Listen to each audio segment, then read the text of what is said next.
আমি আপনাদের বলেছিলাম যে সংসারের সবথেকে বড় অস্ত্র আর সবথেকে বড় সম্বল হলো বন্ধুত্ব।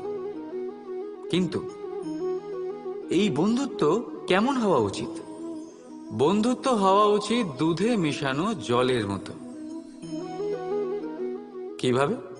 দুধে যখন জল মেশানো হয় তখন সেই জল নিজেই দুধে পরিণত হয়। এবার ভাবুন, দুধের সাথে বন্ধুত্ব করে জলের গুরুত্ব কেমন বেড়ে গেল। তবে এখানেই কিন্তু এই গল্পের শেষ নয়। যখন দুধকে গরম করা হয় তখন জল নিজের বন্ধুত্ব পালন করে।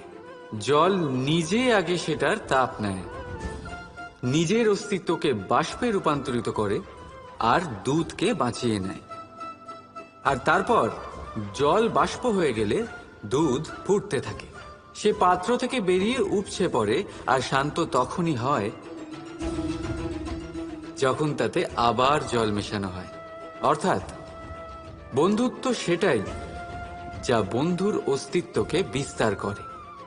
বন্ধুত্ব সেটাই যা বন্ধুর জন্য নিজের অস্তিত্ব জ্বালিয়ে দেয়। বন্ধুত্ব সেটাই যাতে সুখ আর দুঃখ দুটোই বন্ধুত্বের সাথে যুক্ত। তাহলে এমন বন্ধুত্ব করো যার সামনে কুবেরের ধনও কম পড়ে যায়। রাধা রাধা।